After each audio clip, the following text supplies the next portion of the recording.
8 hours in Boston, a whirlwind of history, chowder, and adventure.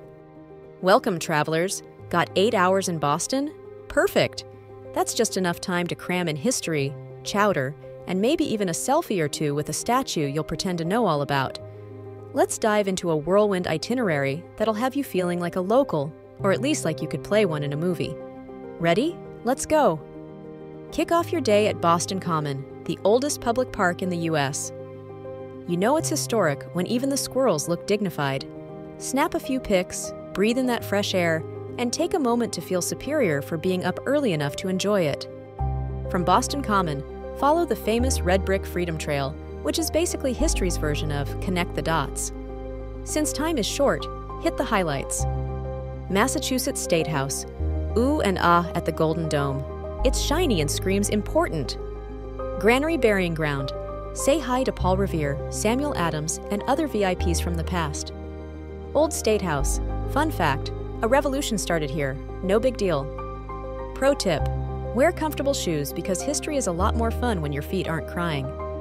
Next, let your stomach lead the way to Quincy Market. It's food heaven in a historic shell. Indulge in some classic Boston eats. Clam chowder, creamy, dreamy, and worth the trip. Lobster roll, because you're in Boston and it's practically a requirement. While you're there, wander around Faneuil Hall. It's called the Cradle of Liberty, but today it's also the cradle of cute souvenirs and talented street performers. Toss a few bucks in a busker's hat. Who knows, they might be the next big thing. Stroll along Boston's waterfront, where the salty sea air makes everything better. Pretend you're in a postcard as you take in those harbor views. It's calming, until a seagull eyeing your lobster roll gets too close. Channel your inner rebel at the Boston Tea Party Museum. Toss some fake tea into the harbor and feel a surge of patriotic pride. Don't forget to shout, "No taxation without representation," for the full effect. It's like living in a history book, but with way more fun. Make your way to Beacon Hill, where every corner looks like it belongs on a postcard. Acorn Street is the crown jewel.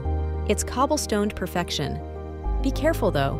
Those stones are slippery, and nothing ruins "I'm so classy" vibes like a tumble. Wrap up your day by the Charles River Esplanade. Take a leisurely stroll, admire the skyline, or go full adventurer and rent a kayak. Either way, this is your "Wow, Boston is gorgeous" moment. If you've got time to spare and room in your stomach, treat yourself to a fantastic dinner. Union Oyster House, oldest restaurant in the U.S. and a clam chowder that might make you weep. North End, Boston's Little Italy, where every dish is a masterpiece. Don't leave without a cannoli from Mike's Pastry. Trust me. If you're in the mood for a nightcap, head to the Green Dragon Tavern. It's a historic pub where revolutionaries once plotted rebellion. Now you can plot how to squeeze in one more round before heading out. And there you have it. 8 hours in Boston, packed with history, food, and just enough walking to justify the cannoli. Whether you're tossing tea or inhaling chowder, Boston has something for everyone. Don't forget to like, subscribe, and share your own Boston adventures in the comments. Until next time, safe travels and happy exploring.